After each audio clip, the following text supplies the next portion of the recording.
Let's talk about the ingredients for this recipe.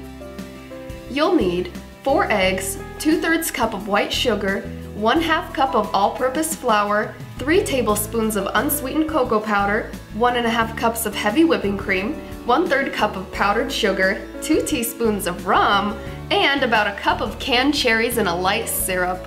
Start off by cracking your eggs into the bowl of your electric mixer. Ooh, look Mom, one hand. Wanna see it again? I'll show ya. Ooh. Just get all 4 eggs in there. Fancy, fancy. That's how I roll. All right, and then add your sugar. Then we're gonna use the whisk attachment and beat it on high speed for about 10 to 12 minutes until it's nice and stiff.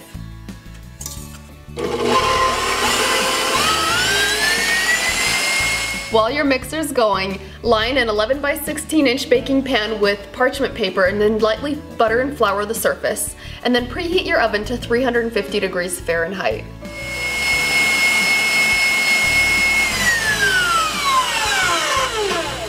Alright, the mixture's done. You can see it's nice and thick. You're gonna sift your flour and your cocoa powder right into the batter.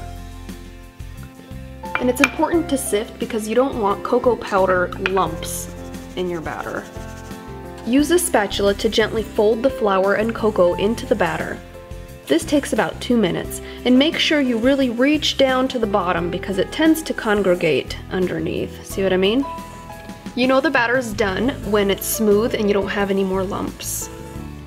Transfer the batter to your baking sheet. Now smooth out the top and spread it to the edges of your baking sheet. Bake at 350 for 15 minutes or until a toothpick comes out clean. While your cake's in the oven, start working on your frosting. Add your heavy cream and your powdered sugar. There we go. Then beat on high speed for 2 minutes.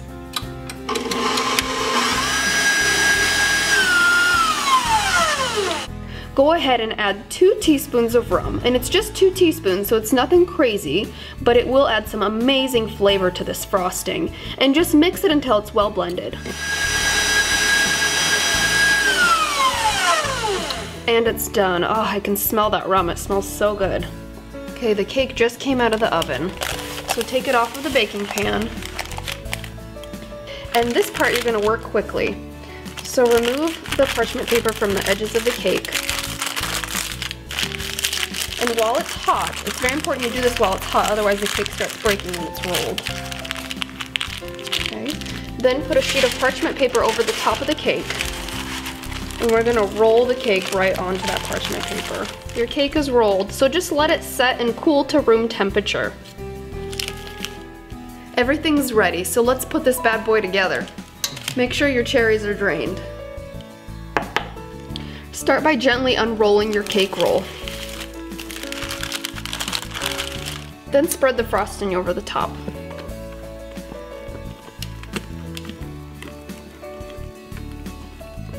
Spread your frosting all the way to the edges.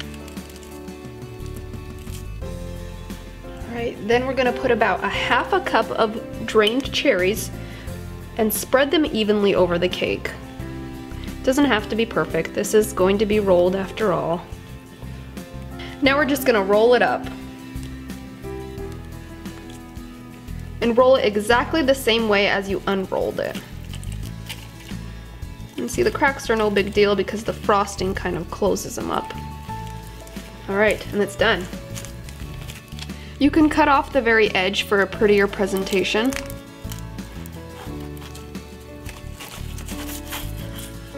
Ooh, isn't that gorgeous in there? Even if you are making this cake for a party, the great thing is you still get to try the cut off ends. Oh my gosh. Hits the spot.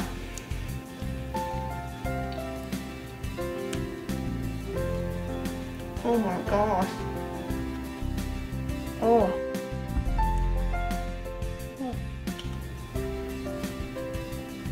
Transfer your cake to your serving platter. And next, we're gonna dust the heck out of it with powdered sugar. If you want, you can make more frosting and just cover it with frosting, but this is so much easier, and it really doesn't need the extra frosting, so I just dust it. For a print-friendly version of this cake, visit natashaskitchen.com.